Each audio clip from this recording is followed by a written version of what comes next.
Muito boa noite a todos, os nobres colegas advogados. Vamos começar em alguns instantes a live com o nosso professor Felipe Sampaio. O professor Felipe, ele é professor da Universidade Mackenzie, né? Ele já está aqui entrando, já vou solicitar aqui para ele compareça aí, nos prestigie com enorme conhecimento. Ele é mestre em Direito do Trabalho. E daí, ó, Oi, vamos lá. Eu vou. Tudo bem, professor? Como tudo vai? bem, boa noite. Muito obrigado em nome da União dos Advogados de Santo Amaro pela sua presença. Um currículo extremamente gabaritado. Eu estava começando aí fazendo um pequeno apanhado introdutório, né? De todo o seu currículo e de cursos preparatórios para a OAB, para concursos públicos, é professor do Mackenzie e é mestre em Direito do Trabalho. Hoje, realmente, vamos ter uma live de peso aí, na verdade. Eu espero que o humilde mediador aqui possa comportar tamanha responsabilidade que aí acompanhar o mestre. Por Imagina. gentileza, mestre, vamos lá. Eu já vou de lançar, eu vou passar a palavra para o professor para fazer a sua apresentação e depois já lançar uma pergunta bastante instigante aí na nossa seara. Por gentileza, professor, pode se apresentar para a gente. Não, queria agradecer aí a União dos Advogados de Santo Amaro, ao ASA, agradecer também ao meu amigo Dr. Fábio Paparotti, que me convidou, agradecer a você, Luiz, humildemente aqui eu é que me coloco à disposição da União dos Advogados e também dos nossos colegas aí que estejam nos assistindo. Aí eu vejo aí amigos, professores, meu amigo Ellison Costa, professor, um dos maiores professores de Direito Administrativo do Brasil, está aí também, entrou conosco, outros alunos, boa noite a todos. E vamos conversar, vamos debater, porque estamos todos no mesmo barco aqui, buscando aprender um pouquinho mais de direito do trabalho nesse momento difícil que estamos enfrentando, né? Mas Verdade, se eu professor. souber responder as suas indagações aí, eu vou procurar Certamente. atender. Vamos lá. Certamente. Professor, com todas essas demissões, suspensões do contrato de trabalho, interrupções, enfim, todas essas medidas, estamos caminhando para o fim do direito do trabalho? Essa é uma pergunta recorrente. Aliás, a gente vem escutando bastante essa indagação, né? O direito do trabalho vai acabar desde quando? Desde 2017, 16 para 17, a gente tem ouvido isso por conta das ondas reformistas que tem havido desde então, né? Em 2016 começaram os debates para a reforma trabalhista, que culminou lá na Lei 13.467 de 2017, a famosa famigerada reforma trabalhista, que ainda estamos digerindo diversas dessas alterações, né? Mais de 100 artigos da CLT alterados, entre novidades, modificações no texto e supressões de alguns institutos. Aí, em 2019, nós tivemos a Lei da Liberdade Econômica, né? A MP 905, depois ela foi convertida.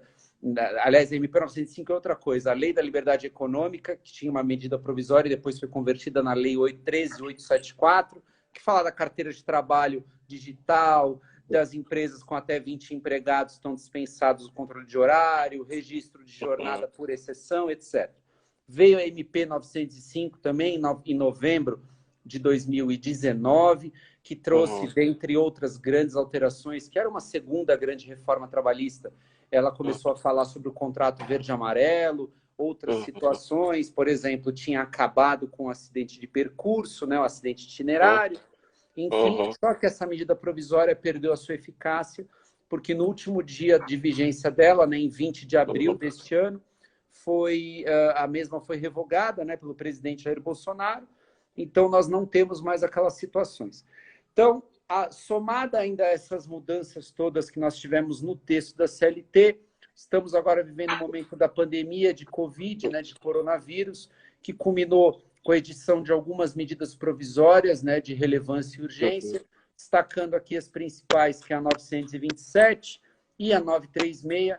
A MP 927 traz inúmeras ferramentas à disposição do empregador para a preservação do emprego, dentre elas, uma nova regulamentação do teletrabalho, que já é previsto na CLT, mas com novas diretrizes flexibilizadoras, com alguns dos institutos ali inseridos, antecipação de férias, de feriados, banco de horas em favor do empregador, dentre outras situações. Veio depois a MP 936, em complemento, trazendo aí alguns pontos, e os dois principais são a possibilidade de redução proporcional de jornada e salário, né, em 25%, 50% ou 75%, e ainda a possibilidade de suspensão total do contrato de trabalho, layoff, mas com pagamento de um benefício emergencial pelo governo federal, equivalente ao que a pessoa receberia a título de seguro-desemprego. Aí a pergunta vem, o direito do trabalho vai acabar? Eu penso que não. Eu penso que não acaba. É um ramo indispensável do nosso ordenamento jurídico como um todo, ok? Ele tutela uma parte importante da população. Eu costumo fazer um paralelo com o direito do trabalho. Ele é um direito que tutela o direito de uma pessoa hipossuficiente, tal qual o direito do consumidor. É um ramo do Poder Judiciário da União, tem assento constitucional, principalmente aí no artigo 114 da Constituição, Rol de Direitos Mínimos, possui autonomia didática e metodológica nas faculdades de direito, possui regramentos próprios, tanto de direito material como de direito processual. Penso que não vai acabar. Penso que é um bom nicho de mercado para os advogados, justamente porque nós temos inúmeras, milhares de demandas e questões envolvendo esse ramo do direito, ainda mais agora com a pandemia, né? As pessoas efetivamente não sabem como agir, tanto empregados como empregadores. Além de ser um bom ramo para os advogados, eu penso que não vai acabar também porque, além da previsão constitucional e tudo mais, é fato que nenhuma relação subsiste sem o mínimo de proteção. E o mercado precisa do trabalhador. O trabalhador precisa do mercado para receber o seu ganho. E o empregador precisa do trabalhador, porque um trabalhador produzindo e auferindo renda, ele também movimenta a máquina da economia. Então, penso que não acabaria por isso. Agora, se você me perguntar, vai haver outra grande mudança aí paradigmática do direito do trabalho? Talvez sim. Talvez sim. E aí repousa talvez um campo perigoso, porque a gente tem visto desde 2017 para cá uma atenuação, uma flexibilização no rigor da lei da CLT no Brasil. Alguns pontos até com razão, tá? Porque realmente tinha algumas situações que mostravam-se muitas vezes inexequíveis na prática para o empregador. Dificilmente ele estaria 100% de acordo com a legislação e com a jurisprudência consolidada do TST.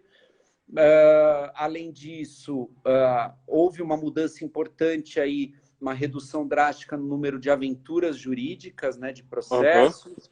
Ainda temos bastantes aventuras jurídicas, né, mas reduziu muito com a questão da sucumbência, com um enrijecimento das regras de concessão da justiça gratuita, dentre outros. Mas houve uma atenuação no rigor da lei, no modo geral, e as medidas provisórias agora do Covid demonstram que algumas das medidas ali podem alterar os rumos da lei. Por exemplo, vamos pensar aqui na situação das férias. A CLT, primeiro, ela diz: férias individuais eu devo comunicar ao empregado com 30 dias de antecedência e pagar essas férias com um adicional de 1/3, com no mínimo 2 dias de antecedência ao efetivo gozo destas, sob pena de pagar dobrado. Férias coletivas, mais ou menos a mesma ideia, só que com 15 dias de antecedência deve ser esse aviso prévio, digamos assim. A medida provisória 927, ela muda e fala, olha, você pode avisar com meros 2 dias de antecedência, o pagamento das férias você faz até o 5º dia útil do mês subsequente ao efetivo gozo, e o terço constitucional de férias você pode pagar até junto com a gratificação natalina, com o 13º no final do ano. Quem garante que isso não pode virar uma nova regra? Penso que o legislador, quando e se for o caso dessas medidas provisórias serem convertidas em lei, até porque a gente deve deixar claro aqui, né, Luiz? as medidas provisórias, elas têm vigência por um prazo certo determinado de 60 dias, podendo ser prorrogado por mais 60. Ao final de 120, elas devem ser convertidas em lei sob pena de perderem eficácia. Ambas já tiveram a prorrogação de 60 por mais 60. Ao cabo desses últimos 60 dias, elas serão convertidas em lei? Penso que o legislador deveria fazê-lo para prever, mas como situações excepcionalíssimas, como numa circunstância de uma pandemia, como estamos vivendo, ou de uma calamidade pública de outra natureza, mas assim, situações excepcionais autorizam medidas excepcionais. Mas a gente não tem ainda como prever se essa exceção não vai virar até certo ponto uma regra. Aí repousa o perigo. E o perigo qual é também? Até desculpa de eu falar bastante, mas você já volta a falar. Não, mas, fica tranquilo, professor. Um perigo que eu enxergo é o seguinte, aí conversando aqui com você como advogado, e a gente acredito que a maioria do público que está assistindo aí seja de advogados e alunos, enfim, todos da área jurídica. Infelizmente, a gente vê que nem todos orientam de forma correta. Seja clientes que não procuram efetivamente uma assessoria jurídica adequada e prévia, porque no Brasil não temos muito a conduta, a experiência consultiva, porque pensa-se muitas vezes que o advogado é um gasto, e não é. Na verdade, o advogado é um investimento para uma melhor saúde do negócio. Por outro lado, nós temos advogados que, infelizmente, se metem a fazer orientações e situações que não efetivamente são as mais adequadas, porque é aquilo, né? Acesso à informação todo mundo tem. Agora, conhecimento nem todos. Conhecimento demanda estudo. E para você poder emitir um parecer, um argumento técnico, você tem que ter estudado. Não basta o mero acesso à informação. Isso a gente joga no Google e vê. Outra coisa é o efetivo estudo, o aprofundamento, até para entender. Olha, se eu tomar uma medida que está prevista na MP 936, por exemplo, isso vai ter algum reflexo? Só quem tem um conhecimento técnico vai conseguir avaliar de uma forma conglobante. Porque as medidas provisórias não revogaram a CLT. Isso tem que ficar muito claro. Não revogaram o texto da CLT. Não revogaram a jurisprudência dos tribunais. Não, elas estão sendo usadas, adotadas para situações pontuais, emergenciais, mas pelo período de vigência delas, podendo vir a ser convertidas em lei, que pode ser previsto de uma forma a constar para uma situação excepcional. Mas quando o advogado orienta, ele deve fazer uma leitura orgânica do ordenamento jurídico, analisar como um todo, se a medida que está sendo tomada não impacta na CLT, eventualmente numa jurisprudência, eventualmente no texto constitucional.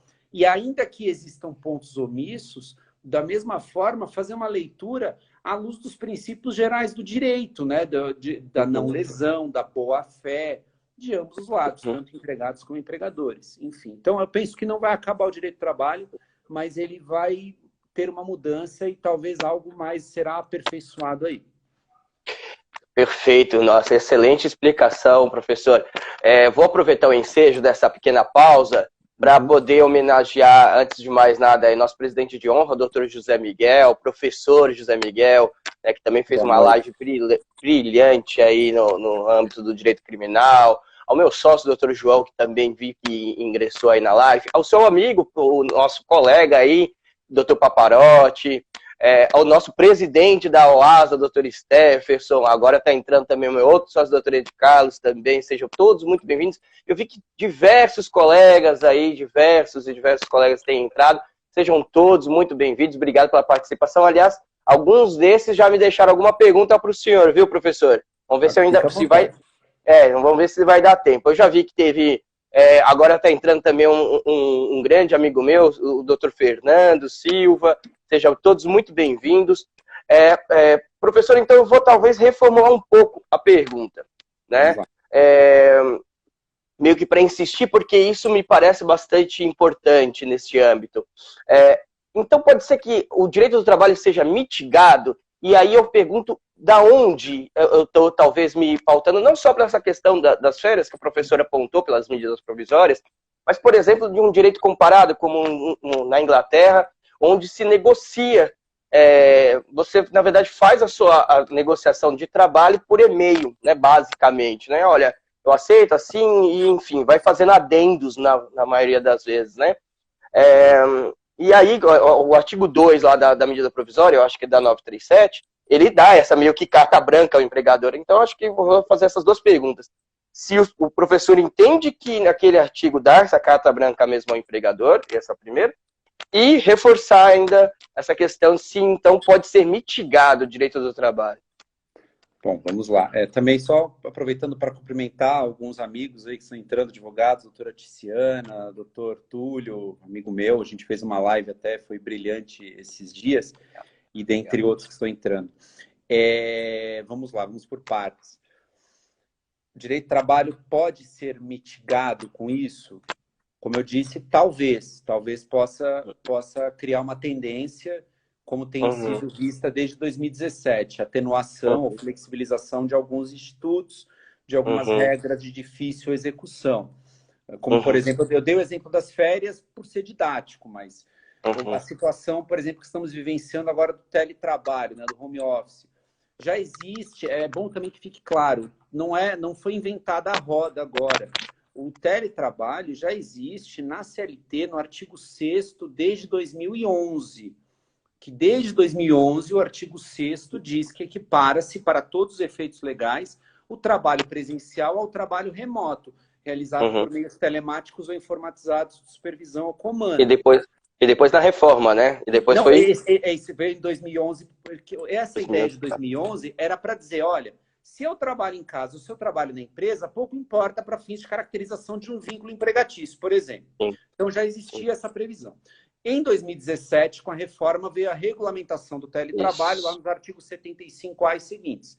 Veio agora a MP, a 927, e traz uma nova roupagem, ela flexibiliza algumas das regras que estavam previstas na CLT do teletrabalho. Por exemplo, comunicação por escrito com pelo menos 15 dias de antecedência para mudança de um regime ao outro, a questão do aditivo contratual, enfim. Agora a gente pode fazer tudo eletronicamente, como você disse, um e-mail e, por que não, um WhatsApp. É um meio de comunicação eficaz. Nós temos observado juízes fazendo, às vezes, conciliações, acordos e audiências agora pela plataforma digital, pelo celular. Então, o meio eletrônico é cabível. Mas a possibilidade de flexibilização e a possibilidade trazida pela medida provisória de que o empregador tem a prerrogativa de apresentar isso para o empregado, tem uma outra questão aí por detrás. Diferente, por exemplo, você citou a Inglaterra, vamos falar Inglaterra, Estados Unidos, ou mesmo Portugal, Espanha, países de primeiro mundo. Efetivamente existe um cuidado um pouco maior com o empregado. O empregador tem um certo cuidado um pouco maior com o empregado, e o empregado tem um maior acesso à informação. Então, a gente pode falar que lá, nesses países, efetivamente existe talvez uma negociação um pouco maior. O que nós vemos aqui no Brasil, infelizmente, e eu te falo isso porque eu vejo diariamente pelo meu escritório, seja de consultas, de clientes já existentes ou de possíveis novos clientes, é assim, e até de colegas que comentam, a negociação no Brasil é a seguinte: fulano, eu vou te suspender o contrato, tá? Assina aí. Não, mas eu preciso disso. Não, ou é isso ou é rua. Fulano, você vai assinar agora que você vai me conceder um banco de horas em meu favor e você, durante os próximos 18 meses, vai se comprometer a trabalhar 2 horas a mais por dia por conta da perda da produção. Não, mas eu preciso voltar mais cedo porque meu filho está em casa, porque a escola não liberou, ele continua em casa. Não, ou você aceita isso ou é rua. Entre outras inúmeras situações que a gente vivencia no cotidiano. Então, o problema é um pouco mais embaixo até do que efetivamente o texto da lei. É a conduta, a cultura. Por que isso? Também, dentre tantos fatores que a gente poderia discorrer por semanas aqui, mas como temos alguns minutos apenas na live, um dos fatores qual é? No Brasil, não é regulamentada a necessidade de motivação das dispensas. A Convenção 58 da OIT, a qual o Brasil faz parte, ela diz que deve ser motivada a dispensa. A Convenção 58 ela chegou a ingressar no ordenamento jurídico interno, foi aprovada no Congresso Nacional, mas foi denunciada, porque ela ingressou no ordenamento jurídico à época com uma lei ordinária. E o artigo 7º, inciso 1º da Constituição, ele diz que é protegida a dispensa arbitrária e motivada nos termos de lei complementar. Tem um quórum qualificado de aprovação pelo Congresso. Portanto, por uma inconstitucionalidade formal, foi denunciada a Convenção 58. Então, no Brasil, basta ao empregador dizer tchau, rua, está demitido, está dispensado. Tirando as situações excepcionais de alguma estabilidade ou garantia provisória de emprego, que as MPs prevêem, a MP 936 especificamente, prevê a garantia provisória de emprego durante o período de redução de jornada de salário ou de suspensão do contrato e pelo mesmo período equivalente, tirando essa situação e as outras clássicas, doença, gravidez, eleição da CIPA, dirigente sindical, dentre outras, tirando essas, o empregador tem o poder dele, o direito potestativo de dispensar de forma injusta. Então, torna-se muito mais fácil a dispensa no Brasil. Aí vai falar, mas mesmo assim ele vai ter que pagar as verbas rescisórias. Sim, ele vai. Mas os números que o TST aponta anualmente informam que o maior número de ações trabalhistas em trâmite é pelo descumprimento básico de pagamento de verbas rescisórias. Então, é muito comum se mandar embora e não pagar nada. Por quê? O que ele vai ter que pagar lá na frente? As verbas com acréscimo de quê? De uma multa de um salário, do 477, parágrafo 8º. Porque a jurisprudência tem consolidado o entendimento de que o mero inadimplemento das verbas rescisórias não dá direito a dano moral, por exemplo. Então, assim, para o empregador, alguns deles, infelizmente, adotam essa postura de que contabilmente é mais barato mandar embora e não pagar nada. Aguarda-se todo o trâmite do processo, a gente sabe que demora, e depois ele paga lá na frente, faz um acordo. E parcelado ainda. Exato. Então, assim, a cultura aqui, a conduta, infelizmente, às vezes não é a mais adequada. De um lado e de outro. Tem empregados também que processam sem ter motivo. Sim. O empregador agiu de acordo com o que lhe cabia, mas é aquele famoso interesse. Eu vou processar porque eu vou ganhar um troco a mais. Também está errado. Então, vários fatores corroboram com isso. Aí, voltando à sua pergunta, talvez vai flexibilizar, talvez vai atenuar, talvez um pouco mais. Vamos aguardar um pouco mais um mês ou dois aí para ver o que acontece, porque diariamente está mudando, mas eu acho que a tendência é de flexibilizar algumas situações, sim. Isso pode ser perigoso por um lado. Então, pois é, exatamente isso que eu vou ainda caminhar um pouquinho mais ainda nesse rumo dessas perguntas. A plataforma, salvo o melhor juízo, se eu vi, se eu não estiver errado, a plataforma do Twitter disse que os funcionários nunca mais vão precisar voltar, que eles daqui para frente, até o fim da vida, vão trabalhar home office, né? E eu fico me perguntando, entre outras coisas, num trabalho home office, não tem insalubridade? Não tem acidente de trabalho, não tem periculosidade, como controla a jornada, assim, tudo bem, pode fazer login eventualmente, mas nem todos vão exigir. Ainda assim, nessa questão, quer dizer que talvez a pandemia esteja forçando, ainda assim não vai mitigar? O que o professor... Eu não sei, eu acho que talvez vai mudar. Isso, de fato, eu tenho ouvido bastante empresas e talvez seja uma tendência de difusão agora, de alargamento do home office, tá? Do teletrabalho, porque, de fato, é mais barato para a empresa. Muitas vezes se torna mais barato também para o empregado, porque a gente também não pode perder de vista que no Brasil a maioria da população não trabalha registrada. Sim, é um problema. Então, a gente vê trabalhadores... que são, por exemplo, a nossa área, advogados, vamos dar um nome aos bois. Advogados, poucos são registrados, aqueles que são empregados de outrem. Poucos. A maioria é o famoso associado. Associado, né? sim. Consta como associado. A gente sabe que, na verdade, não é associado nada, ele não participa de nada, ele simplesmente tem salário fixo, horário para entrar e não tem horário para sair. tem sim, que pagar do próprio bolso o deslocamento, muitas sim, vezes, no estacionamento, um transporte público, comida, ou ele leva de casa, ou ele mesmo marca com isso. A gente sabe sim, que a realidade é essa, estando mesmo aqui em São Paulo, quanto mais em outros verdade. lugares. Então, assim, por um lado, torna-se mais barato também para estes empregados, esses trabalhadores Uhum, que estão à margem dos direitos trabalhistas mínimos. Para aqueles que têm direitos previstos em normas coletivas, que são formalmente registrados, aí eu penso que não. Não, uhum, para eles, pouco importa se deslocar ou não. O que agrada muita gente?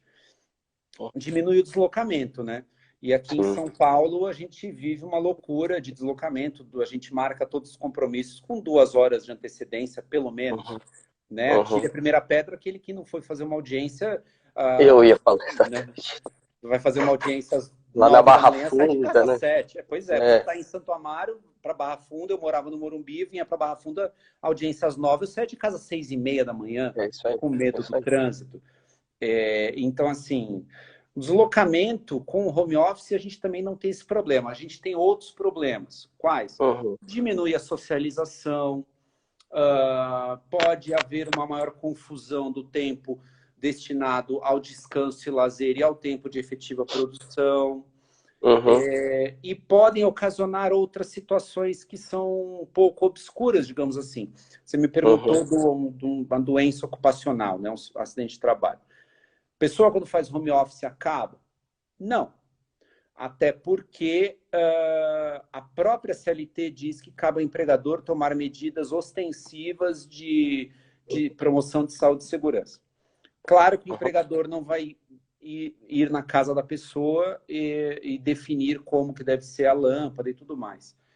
uhum, Mas cabe ao empregador oferecer, se for o caso, e acho que é o mais adequado, sobretudo quando é um empregado formalmente registrado, oferecer equipamentos para a execução do trabalho ergonômicos, um computador em bom estado, uhum, uma cadeira, uma mesa, orientação com relação à iluminação, arcar com os custos dessa iluminação adicional e internet, como uhum, utilidades, não tem natureza salarial. E se a uhum, pessoa tiver promover exames, o exame admissional e demissional, que são obrigatórios, mas promoção de exames periódicos, efetivamente, para avaliar a postura e ergonomia daquele trabalhador, uhum, justamente para evitar doenças relacionadas com o trabalho. Claro, é de maior difícil prova num eventual processo, mas aí o empregador ele se protege se ele mostrar uma atuação ostensiva, uma atuação diligente de fazer esses exames, promoção de saúde e segurança, eventualmente, por que não, uma pausa durante a execução do trabalho por uma ginástica laboral, ainda que uhum, virtual, porque também vai dizer que é uma loucura. Não é, a gente tem visto, as pessoas estão se exercitando em casa, uhum, assistindo uhum, vídeos no YouTube, assistindo. sim, Então, isso não é um impeditivo. O empregador uhum, pode, durante a jornada, falar: olha, agora a gente vai pausar e vocês vão ter um vídeo aí de ginástica laboral para todos fazerem. Então, já que o uhum, empregador pode fiscalizar o empregado por meio, por exemplo, da webcam, igual eu estou fazendo aqui com uhum, o celular, por que ele também não pode fazer, olha, faça um exercício, deixa eu ver como é que está a tua postura de trabalho, você não está trabalhando uhum, com o computador aqui no teu peito, deitado, arrebentando a tua cervical, etc, uhum, etc. Então, assim, não é que acaba, por exemplo, o acidente de trabalho, a doença ocupacional, que equivale a um uhum, acidente. Mitiga nesse ponto, que aí torna um pouco mais difícil a prova, mas não extirpa, entendeu? Jornada de uhum, trabalho que você me comentou, aí é um sim, probleminha, porque a CLT prevê lá no 62, inciso terceiro, que aquele externo, que trabalha em teletrabalho externo não está sujeito a controle de jornada, então não teria direito, em tese, a hora extra. Por que eu digo em tese? O empregador, se fizer um controle de jornada por outros meios, o empregado pode vir a pedir uma hora extra. Se assim fosse, se não fosse possível, um motorista externo jamais teria direito a horas extras. A gente sabe que na realidade não é bem assim, porque a verdade. jurisprudência tem consolidado o entendimento de que meios indiretos de controle podem dar direito às horas extras. No caso do motorista, um rastreador por satélite, por exemplo, é Uhum, possível. Então, trabalhando em casa, idem. O empregador determina tá. que ele faça 15 relatórios por dia e é provado que cada relatório demora 1 hora. Então, ele Uhum, fez 15 horas de trabalho, isso não uhum, atenta contra a saúde dele, ou efetivamente um controle com a câmera. Olha, você tem que estar logado e eu tenho que estar vendo você trabalhando. E aí podem surgir até outros desdobramentos. Por exemplo, será que não daria um dano moral do trabalhador que se sinta vigiado o tempo todo? Sim, sim. Eu já vi jurisprudência de trabalhadores... WhatsApp, né? Pois é, não, e assim, por exemplo, eu tenho que trabalhar aqui com o computador. E a câmera está na minha cara. E eu não posso desligar essa câmera, porque é o meio que o empregador vê que eu estou produzindo. Por que não entender que seria uma violação da intimidade do trabalhador? Eu já vi jurisprudência, não é majoritária, não é maciça, mas existe, de casos de trabalhadores, por exemplo, trabalham numa joalheria, enfim, e que tem uma câmera ali voltada para eles, que é para a segurança deles e de terceiros, e mesmo assim eu já vi julgados dizendo que aquela câmera em cima da pessoa, sem pausa, violaria a sua dignidade, a sua intimidade. Enfim, aí cabe a cada um fazer a avaliação pessoal se é razoável ou não. Mas existe jurisprudência também nesse sentido. Então, podem surgir novos problemas, né? Novos problemas. Uma depressão, e aí pode virar uma doença do trabalho por uma depressão por falta de convívio social. Pode acontecer. Dentre outras situações. Um divórcio. Foi causado um divórcio porque a pessoa trabalhou em home office e não conseguia dissociar o trabalho do lazer, porque efetivamente o empregador exigia que a pessoa estivesse o tempo todo à disposição. Isso causou uma ruptura do casal. Um divórcio pode, por que não, talvez pedir uma reparação por danos. Enfim, teria que analisar os casos concretos quando surgirem. Mas são novos tempos, vamos chamar assim. Novos tempos.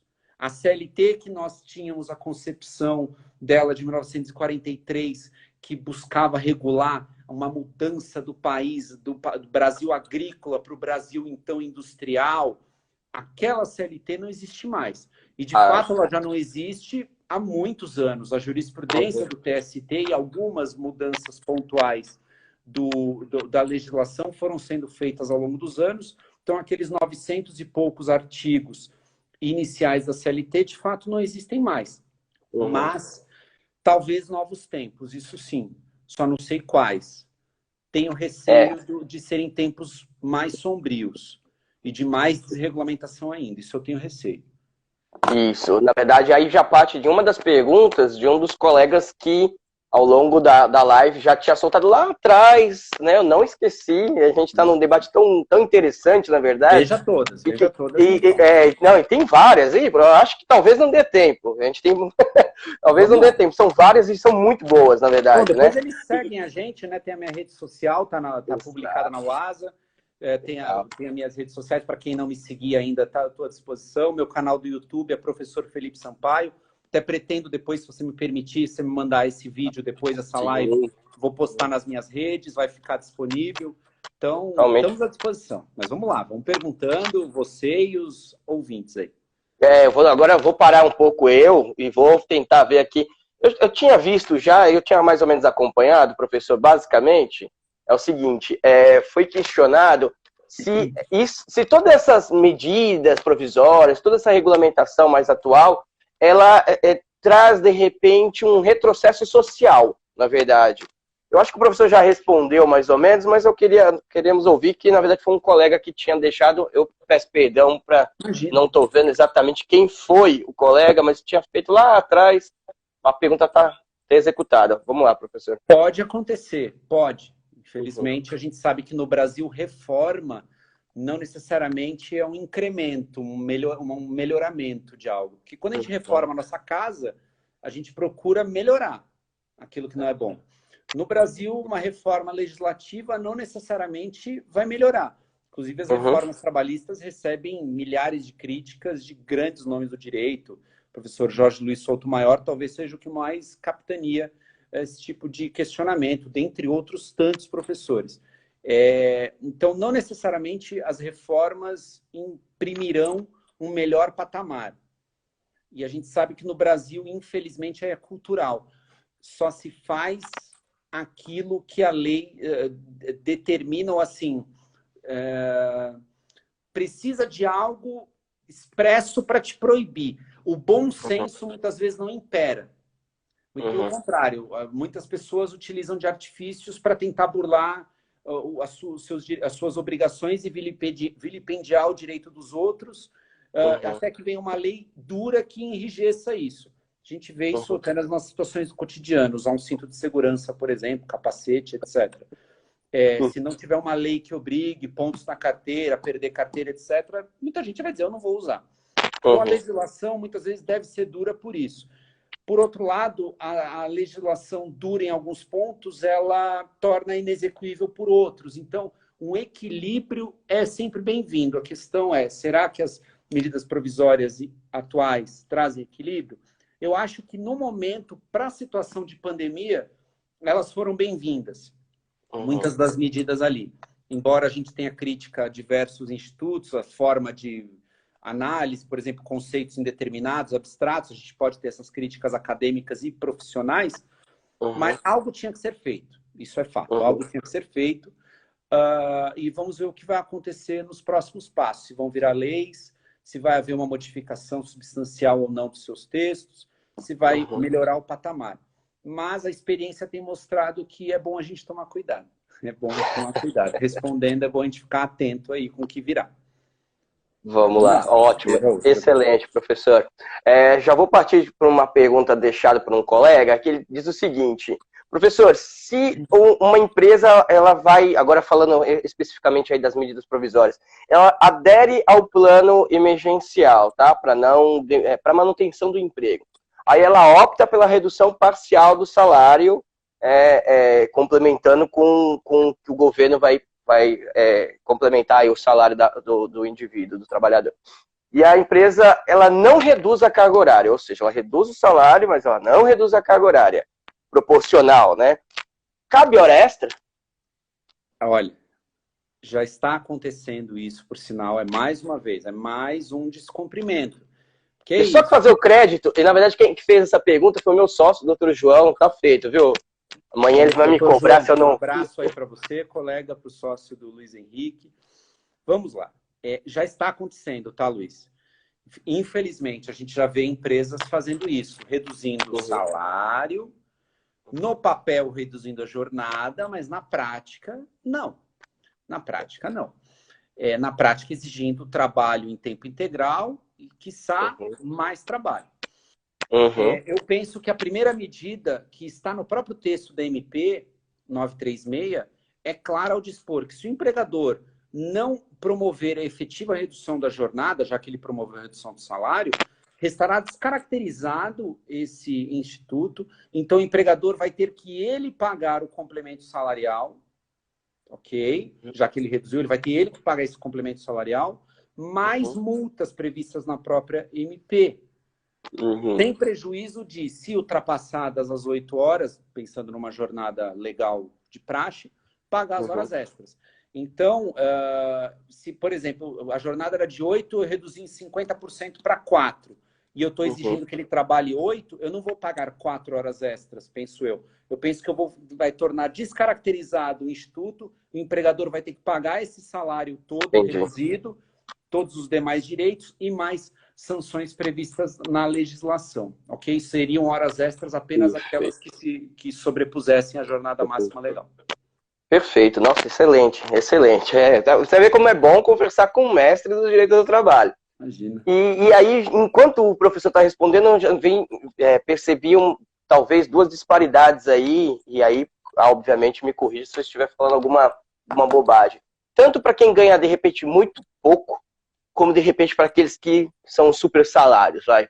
Então, primeiro, no quem ganha muito pouco. Com a redução, muitas vezes, de salário, e, de repente, o indivíduo, eu sei que a medida provisória fala que não pode ferir a questões constitucionais, mas reduzir o salário já não é uma questão constitucional? Artigo 7º, inciso 6, se eu não me engano.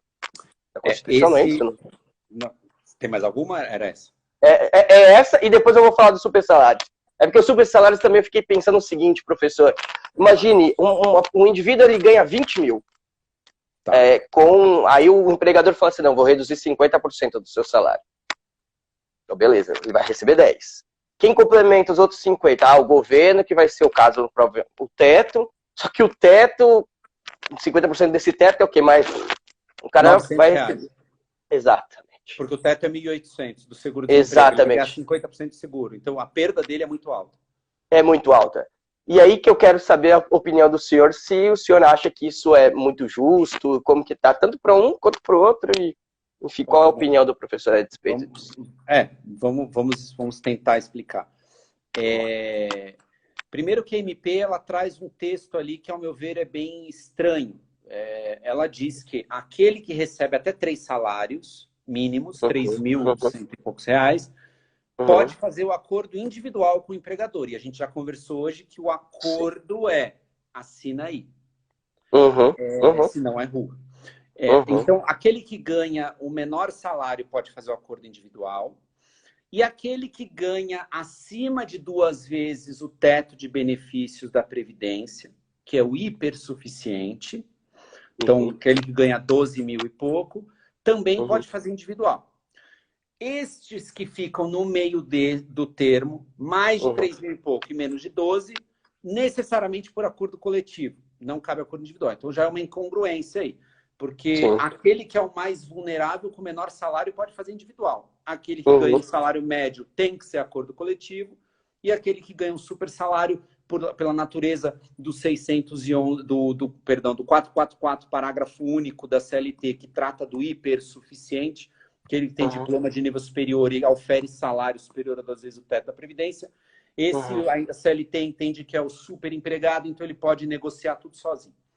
É estranho porque esses do meio não sejam possibilidade de fazer acordo individual. Parece que a intenção aí foi a grande massa de trabalhadores no Brasil recebe até 3 salários mínimos. Os números do IBGE mostram isso, que o salário médio no Brasil é R$ 2.500, mais ou menos. Então, a intenção aí foi, vamos abarcar a maior parte da população podendo fazer esse acordo individual. Essa questão do acordo para redução de salário, você bem pontuou, a Constituição Federal, no artigo 7º da Constituição Federal, ele veda a redução salarial, salvo por negociação coletiva. Coletiva e não individual.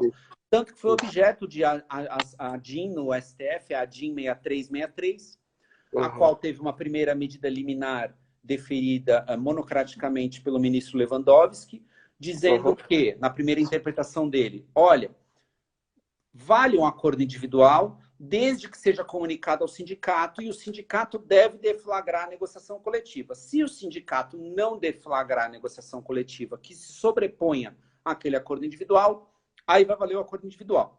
No plenário, por maioria absoluta, por 10-3, não foi referendada essa liminar e prevaleceu qual entendimento?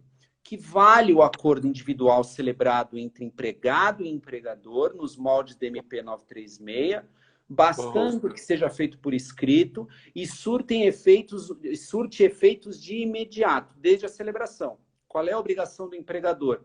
Comunicar ao sindicato dentro de 10 dias da celebração. Se o sindicato vier a realizar uma negociação coletiva posterior e que trate sobre aquela mesma matéria, prevalecerá o coletivo em detrimento do individual. Mas se o sindicato nada fizer, vai valer aquele acordo individual. É isso que restou decidido por SMP, pela ADI 6363, em cima da MP 936. Voltando à sua pergunta, o que eu acho disso? O que eu acho? O que eu acho é que aquele que ganha salário menor, matematicamente vai ter uma perda menor. Sim. Porque esse benefício emergencial que o governo pagará com fundos oriundos do seguro-desemprego, ok? Vai ter uma perda menor. Então, matematicamente, a pessoa ganha R$ 1.500. Ela tem direito a ganhar, se ela fosse mandada embora, um seguro-desemprego de, no máximo, R$ 1.500, trazendo em conta de padaria. Então, ela ganha 1.500. Ela teve uma redução de 50%. Ela vai receber 750 do empregador. O governo vai pagar 50% do que ela receberia do seguro-desemprego. Então, um paga pelo outro. O problema maior está nesses que oferem remunerações maiores, salários maiores. Então, a ideia é 10 mil de salário. Vamos melhorar. 20 mil de salário, teu exemplo. 20 mil de salário. Reduz para 50%, 10 mil, E os outros 50%, como é que ficam? Ele vai ganhar 50% do teto que ele teria direito de receber do seguro-desemprego. O teto hoje é 1.813, salvo engano. Então ele vai receber R$ 900 do governo. R$ 900 do governo e 10 do empregador. Pode o empregador entrar com uma ajuda compensatória mensal, que também está prevista na MP, sem natureza salarial? Pode. É obrigatório? Para a maioria das empresas, não. Por que para a maioria das empresas não? Porque está lá no texto que empresas que aufiram renda anual, um faturamento anual de até 4.800.000, ou seja, micro e pequenas empresas, estas não têm obrigatoriedade deste auxílio complementar. Apenas as que sejam superiores, que não seja ME ou EPP. E a maioria esmagadora das empresas do Brasil são MEs e EPPs. Então, a grande maioria não tem que pagar ajuda compensatória mensal. Então, assim, é constitucional o que está sendo feito? O STF decidiu que é. Vai ter perda salarial? Vai. Aqueles que ganham mais vão perder mais do que aqueles que ganham menos. Todos perdem. Porque a ideia foi, o empregador também perdeu renda. Então, o empregado também vai perder, de alguma forma. A questão é que o empregado é o vulnerável da situação. Enfim, a gente pode discutir a questão do risco do negócio, aí vai embora, mas é o que tem para hoje. Não, tem muitas questões, mas eu vou agora me calar com as minhas e vou tentar reproduzir tantas que eu já tenho aqui que me passaram antes, mas eu vou dar preferência para quem está perguntando agora, inclusive porque é a doutora Carla, que é uma doutora muito querida aqui, nossa, da União dos Advogados. A doutora está perguntando o seguinte: as terceirizações estão obrigando os funcionários a aceitar uma rescisão alegando a pandemia. Os funcionários pedem a multa de 40%, mas, na verdade, abre outra empresa. Isso pode ser denunciado? Essa pergunta da doutora Carla. Bom, doutora Carla, obrigado aí pela audiência. Claro, é um vício de vontade aí, né, do empregado. Ele não é que ele não está aceitando um acordo, nada do tipo. Ele está sendo coagido a pedir demissão, inclusive, para que não faça jus da multa de 40% sobre o saldo. E eu penso que pode ser denunciado, sim, no Ministério Público do Trabalho, claro. Vai chover de ações, vai chover de reclamações. Esses termômetros da Justiça do Trabalho já têm mostrado isso. Teve uma notícia emblemática aí lá da Rede Fogo de Chão, que teria demitido 700 empregados e falou o governo que pague, que aí querendo fazer uso da figura lá do fato do príncipe, né, do 486 da CLT, já voltaram atrás, já viram que não, porque não é um ato de governo que está prejudicando. O ato de governo de determinar o fechamento de atividades não essenciais é para a preservação da sociedade. É aquele famoso hard case, né, de ponderação. Que vale mais a saúde ou a economia? E tem aquela discussão. No Brasil, infelizmente, está se dizendo que a economia vale mais que a saúde. Só que, no fim, está morrendo milhares de pessoas e as empresas também estão quebrando. Ou seja, a gente vai para o buraco de um lado ou de outro. Infelizmente. Então, vale a denúncia? Vale, sim. Eu até pedi a licença, eu vi uma pergunta aqui de uma doutora, eu só não sei qual o seu Instagram. Deve ser a doutora Maria Camila. Isso, a doutora Maria Camila. A rescisão por força maior poderá ser parcelada? Isso, doutora eu ia perguntar. Boa pergunta. Rescisão por força maior, o que é? Foi reconhecido agora pela MP 927 que essa situação que estão vivendo é caso de força maior. Então, o empregador pode dispensar o empregado por força maior e ele não vai pagar o aviso prévio, porque é incompatível com a força maior, e a multa do fundo de garantia de 40% cai para 20%. Só que o empregado tem direito ao seguro-desemprego da mesma forma. Primeiro, vivenciamos um problema muito grande, até poucos dias atrás, que a Caixa Econômica Federal não reconhecia isso e não estava liberando o saque do fundo de garantia, dizendo que dependia de decisão judicial transitada em julgado. Um absurdo. É uma normativa interna da Caixa antiga que determinava isso. Após muita discussão, muitas entidades de classe brigando, a Caixa mudou e agora ela está liberando o fundo de garantia até para aqueles que dispensam por força maior. Mas isso não quer dizer, Camila, que possa se pagar parcelado, ok? A lei não autoriza pagamento parcelado de verbas. Se houver um parcelamento de verbas rescisórias, penso eu, que é o mais adequado, que o empregador deverá pagar com adicional uma multa no importe de um salário, que é a multa do 477, parágrafo 8º, por ter utilizado uma prerrogativa não prevista em lei de pagar verbas de forma parcelado, ok? Nada impede, no entanto, que seja feito um acordo extrajudicial lá do 855B da CLT, prevendo um pagamento parcelado. Mas, da mesma forma, a experiência nos mostra que os juízes aceitam apenas se houver uma compensação, que seria a multa do 477, parágrafo 8º. Ela pergunta exatamente isso na sequência. Na verdade, deixa eu fazer justiça aqui, porque a doutora Maria Camila é uma das nossas mediadoras aqui também, da OASA, né? Então, muito obrigado aí pela participação. Ó, tem mais outra, e eu tenho outras pessoas aqui que vão ficar bravas comigo que eu não estou conseguindo. Tem muita pergunta mesmo, professor.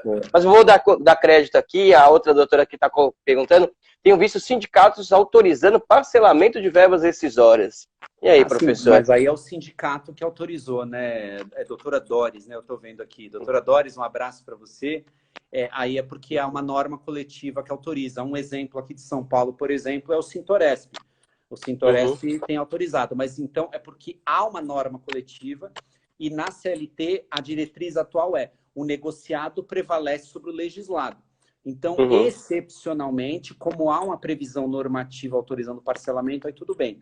Agora, o empregador, por conta própria, sem previsão normativa, é muito menos legal autorizando o parcelamento, aí eu acho que incidiria a multa do 477, parágrafo 8º. Perfeito, perfeito, professor. Nossa, são várias perguntas, então é só fazer um parênteses, viu, doutor Ed Carlos? No meio da resposta do professor, ele já respondeu sobre o fato do príncipe, porque ele já tinha deixado essa pergunta, enfim, já foi respondida já, na verdade. Aqui a doutora Juliana trabalhou aqui com a gente também, viu, professor? Ela tinha feito duas, eu vou fazer só uma. Eu vou escolher uma só, porque senão fica... Tem várias, né? Temos 8 minutos, vai. Temos 8 minutos tem até pouca coisa aí, né? Então, vamos lá. Vou reproduzir aqui. Após a pandemia, se os funcionários são mandados embora, eles têm direito normalmente ao seguro-desemprego, pois atualmente o auxílio do governo está entrando como um critério de seguro, né? Essa pergunta da tem colega. direito. O fato de receber o benefício emergencial com fundos oriundos do seguro-desemprego não afasta o direito à parcela, ao seguro-desemprego após a ruptura. A própria MP 936 diz isso expressamente. Ótimo. Aí vai agora a minha, que na verdade... Agora vamos adentrar na nossa atividade mais cotidiana, né? O professor é a favor das audiências por videoconferência? Rapaz... Sim, não e por quê? E depois eu vou desdobrar ela, né? Sobre a obrigatoriedade dela, a questão da instrução, mas vamos primeiro se é a favor ou não. Vamos lá. Temos Essa vários é minha. problemas Voltando aí, né? a ser minha. Temos vários problemas da audiência por videoconferência. Eu penso assim, uma audiência inicial de tentativa de composição, ou mesmo aquela que determina providências preliminares, por exemplo, designação de uma perícia, nomeação de um assistente técnico, aquelas situações preliminares que a gente enfrenta em algumas audiências quando o juiz fraciona a audiência una, eu penso que ok fazer por videoconferência audiências do Sejusc, dos acordos extrajudiciais, eu acho que ok, precisamos dar a continuidade aí da prestação jurisdicional. O perigo repousa na audiência de instrução. Como é que será feita a oitiva da parte sem que uma ouça a outra? Isso é fácil, é só bloquear o vídeo de uma e colocar o da outra. Tá, mas quem garante que a parte, por exemplo, eu estou com o meu celular aqui, eu estou dizendo para você, e é verdade, está de pé na frente da tela do meu notebook. Quem garante que eu não estou olhando para o juiz aqui pelo celular e na minha tela do notebook em volta está o meu texto que eu tenho que dizer?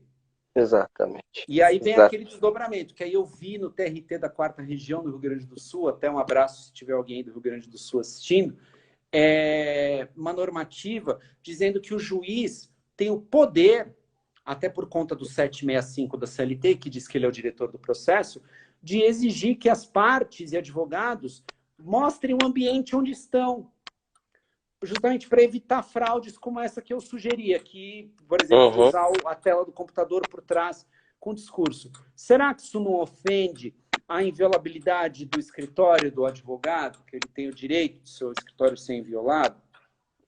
É complicado isso aí. Então, eu penso que isso tem que ser debatido ainda com cautela, uma audiência de instrução nesse momento. Eu sou a favor da tecnologia, eu dou aulas na modalidade AD há muitos anos, a gente está aqui tendo esse nosso momento. Isso não é o futuro, é o presente. E eu acho que podem existir atos processuais virtuais e talvez algumas audiências. Eu acho que a audiência de instrução, pelo menos no momento, deveria ser melhor pensada, melhor estruturada, para que uma testemunha não escute a outra, para que não haja uma tentativa de fraude e etc. Mas difícil. Sou a favor, mas com ressalvas, vamos dizer assim. Exatamente. Eu fiquei agora, na verdade, você vê que na medida que o professor vai fazendo as suas colocações, vai me passando várias outras dúvidas, exatamente essas. Quer dizer, então como que eu... Tá, ok, eu filmo o meu escritório, além da questão da viabilidade, né? Tem a questão do seguinte, quem disse que de repente eu não posso, num primeiro momento, mostrar que tá tudo bem, e depois eu coloco aqui e plugo de novo a fazer a instrução. Mas doutor, é a mesma coisa que nós estamos vivendo. Nós estamos com uma curva crescente de mortos infectados. O Brasil hoje é o epicentro do mundo. E estão liberando atividades não essenciais. Hoje, por exemplo, lá no Rio de Janeiro, liberaram praia. Olha, você pode fazer esportes aquáticos. Tinha um monte de surfista no mar. Mas você tem que respeitar o distanciamento social. Então, tem alguém medindo ali se o surfista está a 2 metros do outro? Tem alguém medindo a quantidade de pessoas que vão entrar no shopping quando eles falam de redução da capacidade de consumidores no shopping? É isso, é a mesma ideia. Parte-se da boa-fé. Que o advogado, a parte, a testemunha, esteja agindo de boa-fé. Mas 100% você garante? Eu não garanto, eu não sei. E aí vai se questionar depois a nulidade do ato lá na frente, só que exato da prova, da parte, etc, etc. É difícil.